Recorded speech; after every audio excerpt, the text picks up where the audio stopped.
welcome to the John Show with your host, John Doogie Clouser.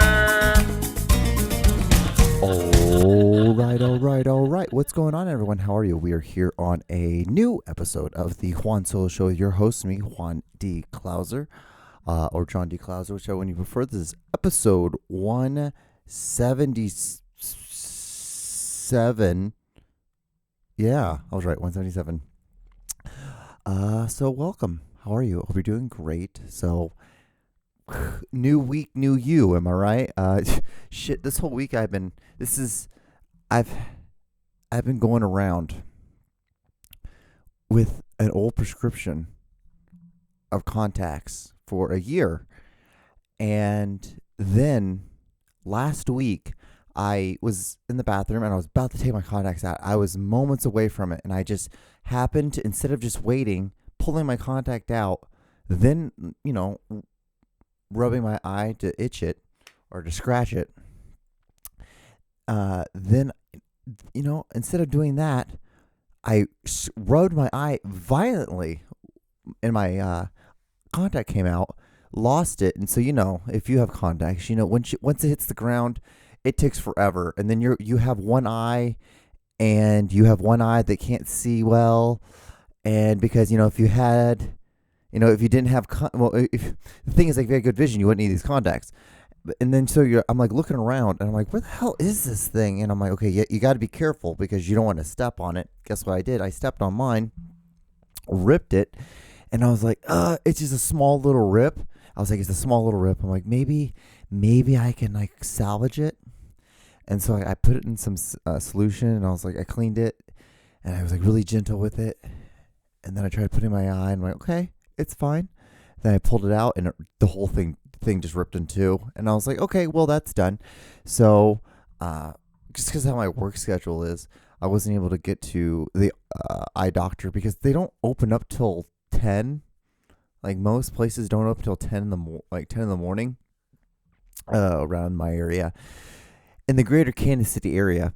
And so I have to be at work at 11:30. I'm just like, I'm not going to try to be so, or rush, and then, like, I'm not going to do it. So I just have to wait till my off day. So I had all last week. That happened I believe that happened Monday night or Tuesday night.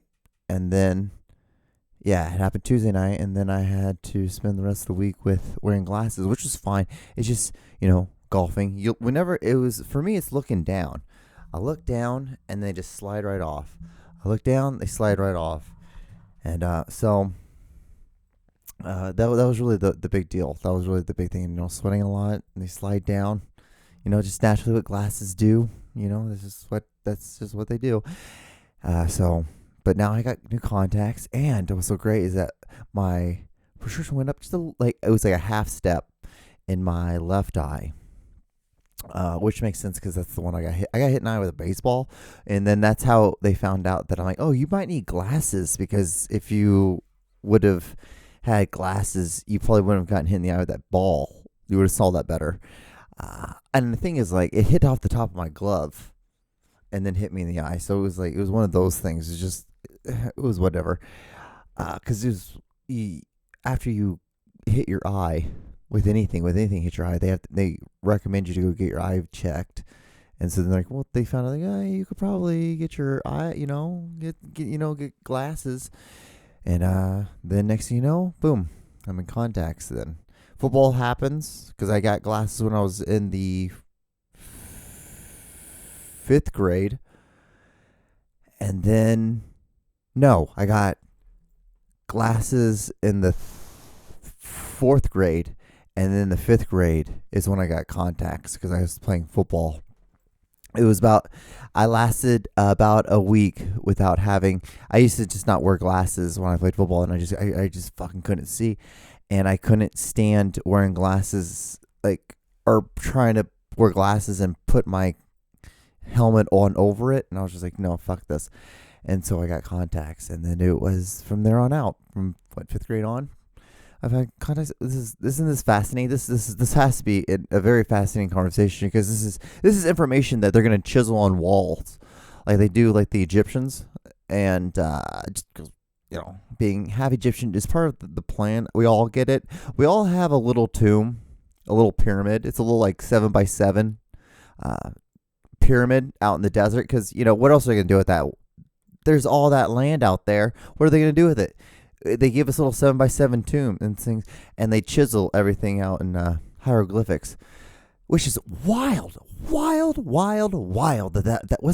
That was a type of talking, and which makes more sense, or what makes sense about it is that it almost makes more sense a little bit. And then there is letters, and that's what's so interesting too. Then there's people who are like, wow, I'm not all down with these pictures, so let's try these letter things and these and it was so interesting about because versus like English, a lot of those languages had the numbers also represented letters, or letters also represent numbers, which I'm going to look at it.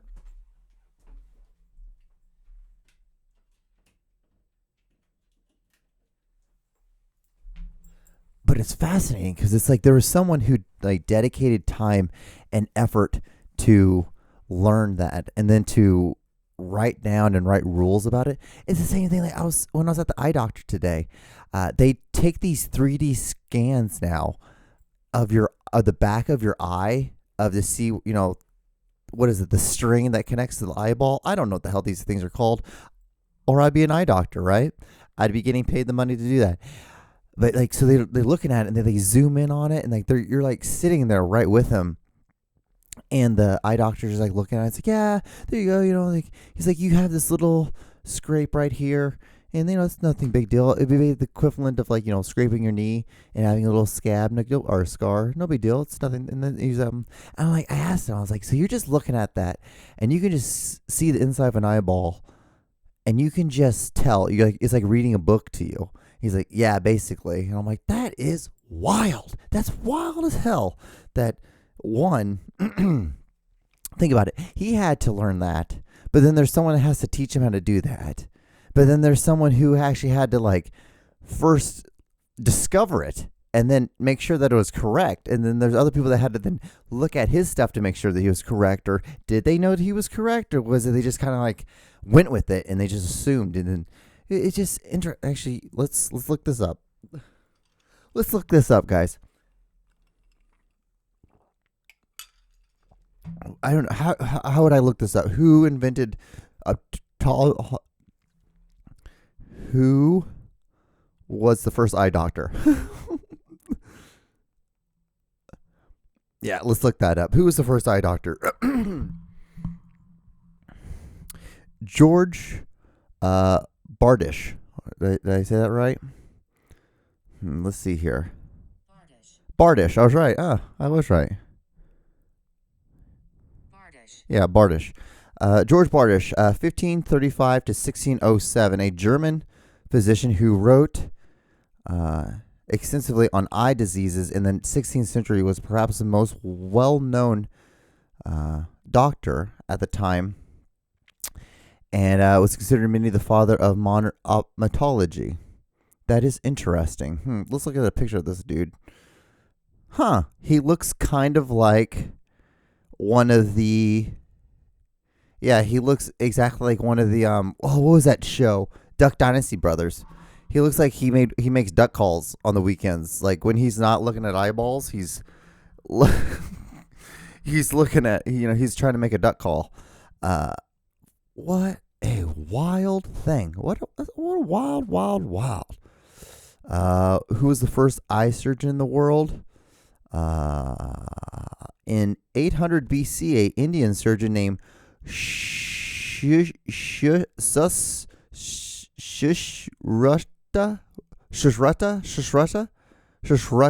maybe.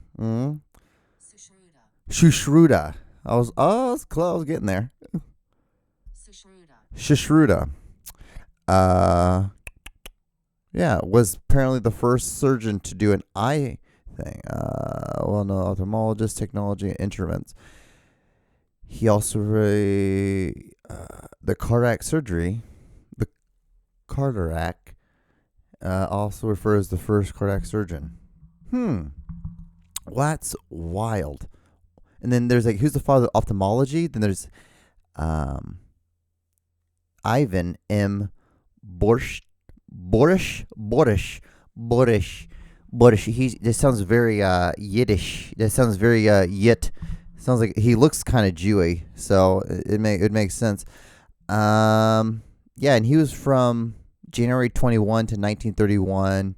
No, he was born January 21, 1913, and passed away March 3rd, 2012. He was the father of modern day optometry. Interesting. Well, you all just learned something here on this podcast just because I had a fucking eyes. I had an eye appointment? Yeah, only had to pay like $55. Awesome. You know what's so funny? I've had eye insurance. I pay a lot, the most amount of money for health insurance, eye, and dental. And I'm like, I'm by myself. I have nobody else on my thing, so it makes no sense not to. And like, just in case if something does happen, why not have the best? And then at the end of the day, you don't have to pay that much. And I had to pay $55 for the whole thing, and then to get my contacts, like your contacts, are like $79. It's like $80. It's gonna be solid. It's pretty sweet. And then it was just. It was so funny because this is the first time I've ever used insurance for any of it. I've always been, I don't know. I've never had, knock on wood, never had any medical. And then when it came to like my vision stuff, I was just always like, well, I don't know my policy number or anything like that. And guess what? They didn't even need my policy number. I was like, yeah, I have iMed. Or I had, I named now you guys know my insurance. And they're like, oh yeah, well, I can just look you up by your date of birth. And that was it. I didn't need, and she was like, ooh, you have really good eye insurance. I'm like, well, I need contacts and things like that. So I'm like, why not just pay the most? So then I can get the most for the most of my buck. Like if I'm going to have to work, I might as well. And if I'm going to work and then get insurance. And if there's certain things I have to get, just because like medically, like my eyes are something I'm going to have the rest of my life. So it's like, might as well spend and pay the most amount of money for insurance on that thing. It'd be the same thing. If you need stuff for like if you had like foot problems, why would you not pay the most money for medical stuff? So then it's easy peasy lemon squeezy. And guess what? Because if you're not from America, what's so fucked up is like then these companies will look at you. Because I have really good eye insurance. So like they're like, oh yeah, well they fucking just take care of me. They just take care of me because of that. And versus like if you have dog shit insurance, like, well, they're not going to be able to get that much money from you. Because it's like, well, this person's going to take a lot more time and a lot more effort versus like this person who was like, oh, they just looked up my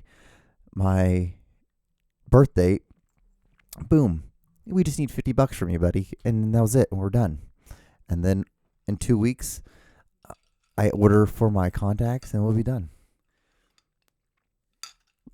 Which makes sense. I think the reason why they do that is because just in case of like a weekend from now, like these contacts are agitating my eyes, then I probably will come in and get another pair of contacts. I would, if this was a situation, but they're fine. And then that's it. Easy peasy lemon squeezy. And then, did you guys know that like your eye and your contact lenses prescription are two different things? Had no idea. I assumed it was the same thing.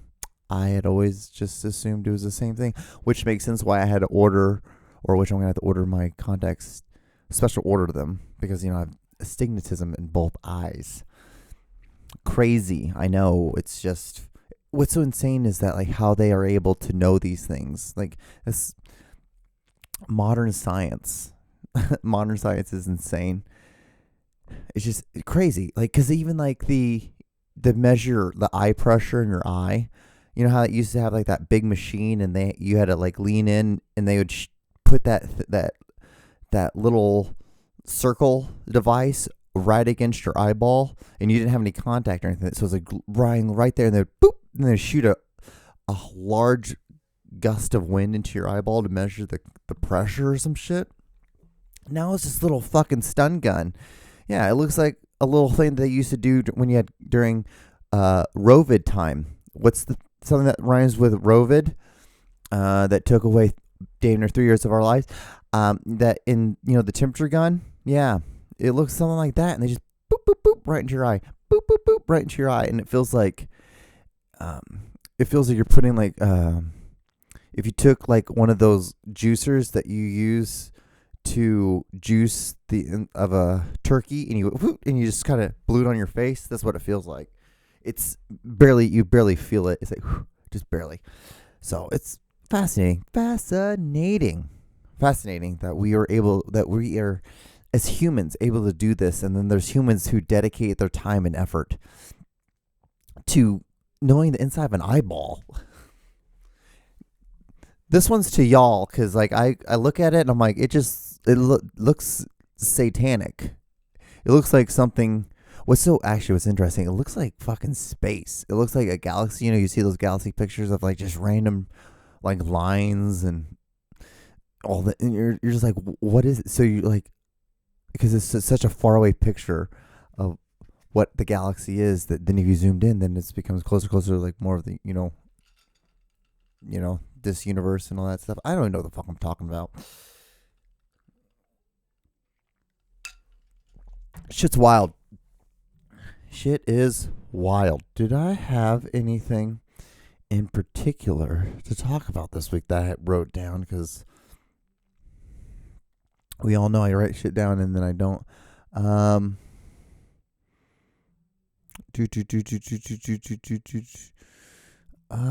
Nothing really. Why do y'all? Oh, I was so upset. I can always tell like moments when I'm like irritated. I'm like, I needed to eat, and I just figured I saw something that irritated me, and so I wrote it down, thinking that it's going to be something funny to talk about. And turn it just can't. It just comes off angry.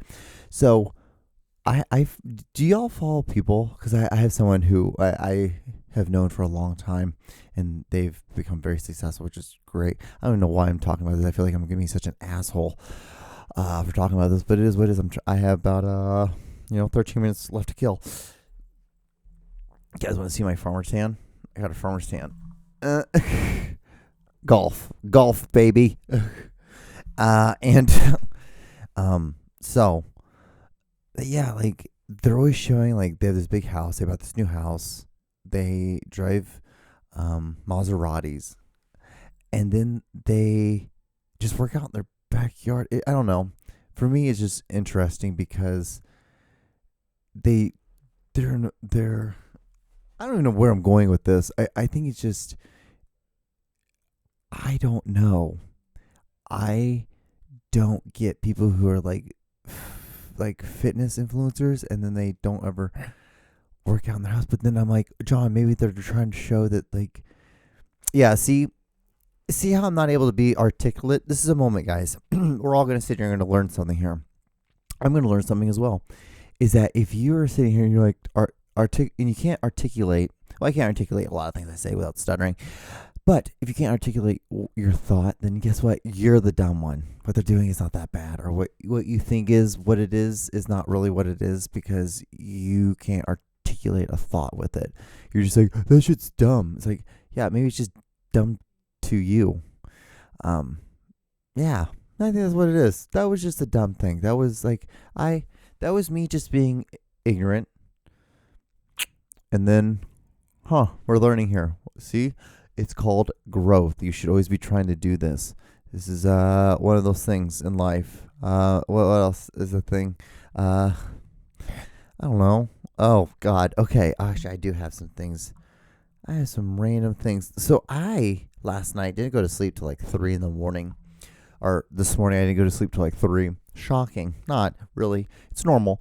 And I went down a deep rabbit hole. So I don't know why, but one of the fun things to do for me is going on Snapchat and seeing those stories, those little like snippet stories of like weird history or things from the 90s. And they had this thing, one of the things from the 90s, because what's weird is I've been starting to fall, and your algorithms always are changing because all it takes is you liking something like a cartoon from the 90s. That's what I did. And then like your algorithm and everything talks to each other. So it's all like, oh, maybe he wants stuff from the 90s. And then boom.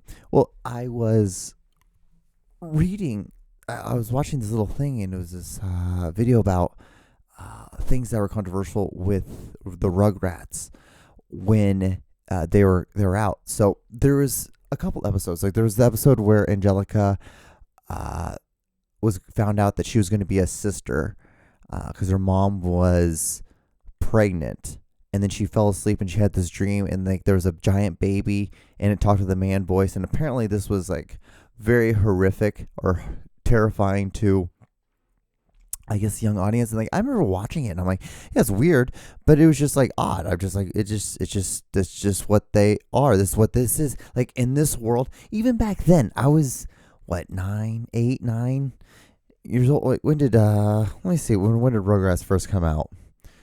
Rugrats. 91.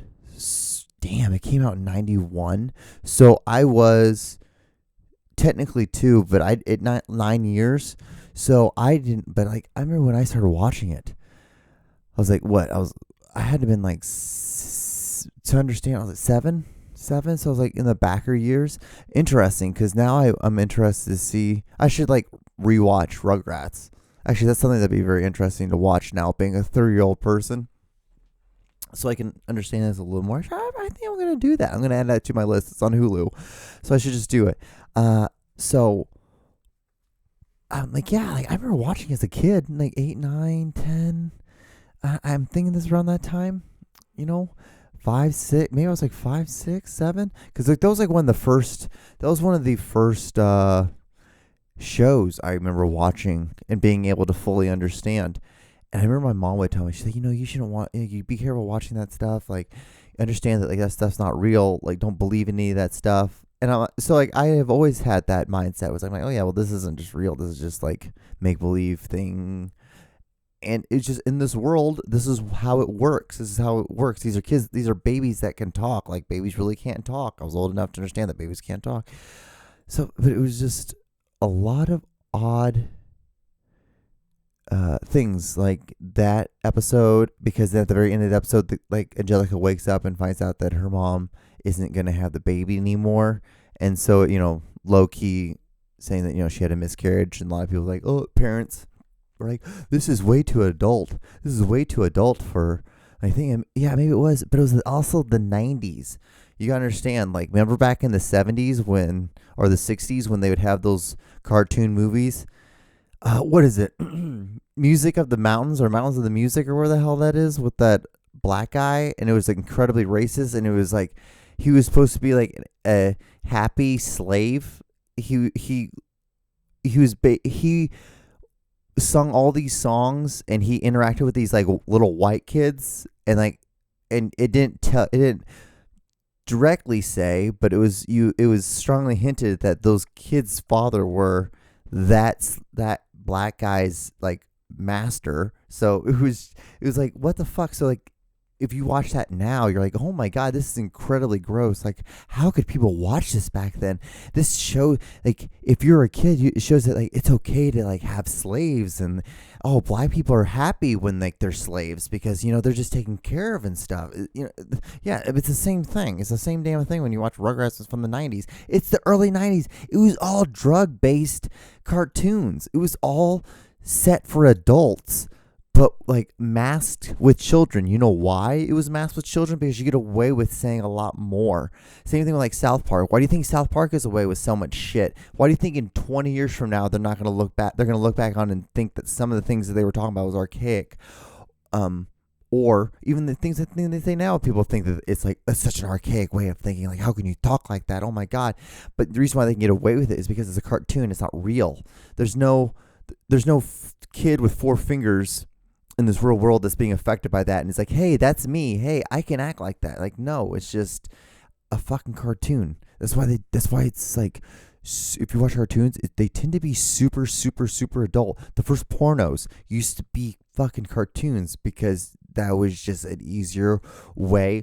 So weirdly, because that's how society was. That's how we were able to accept certain things and it becomes acceptable. All it takes is a little bit of acceptability, and then one person sees it, it's like, well, Tim likes it, so I should like it. Then they're like, well, John likes it, and so then Sarah will start doing it. Then Sarah's like, then I see it, and I see, oh, Sarah, you do that, and she's like, yeah, I started liking that stuff because you liked it. And I'm like, oh my god, and we become friends, and then boom, and it just grows and grows and grows. And then like she brings her like 3 friends, I bring 3 friends, and it's just like the podcast. You tell 3 friends, they'll tell 3 friends, and then we all become people on this podcast watching this podcast. Sports. But yeah, it's just, Rugrats.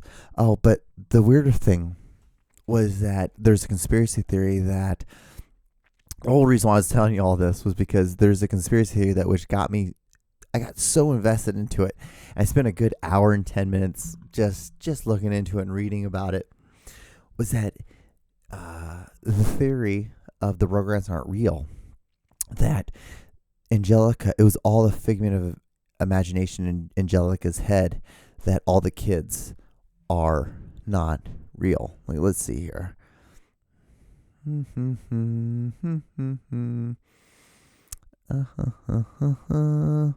theory of the favorite movie, TV show, and are nothing new. When people love everyone's favorite. Chucky died in a car accident. Then there's like Kimmy's mom is a sex worker. That's like, these are just conspiracy theory. It's just Sue makes toys in the basement because Tommy is a stillborn. After Tommy's death at birth, Stu Pickles went pretty nuts and spent all this time making toys in the basement to deal with his grief. See, things like that, those are all, the whole thing's just a big figure of imagination, and then the only person that's actually real is Angelica. Wild. But that's the thing, is like, that's the fun thing about TV shows, is because as a writer you can't tell all these little random things, because in retrospect they're not useful information to you as a viewer. But then as a viewer you get attached to these characters, and then what you do is then you start taking the character and parts of your life and things that you've seen that you have either are like, oh my god, I really like storylines like this, or like these things relate to me because they've happened to me in my life, and then you fill those holes of these characters with that information. And that's kind of pretty much how you get all these like fan theories and these fan stuff, because that's how it is. Let me see here. We have 40 seconds left. So if you've gotten this far, I want to say like, comment, and subscribe. Thank you so much for watching. Put your tray tables up. Put your seat up. I saw the new Mission Impossible movie. Long as hell.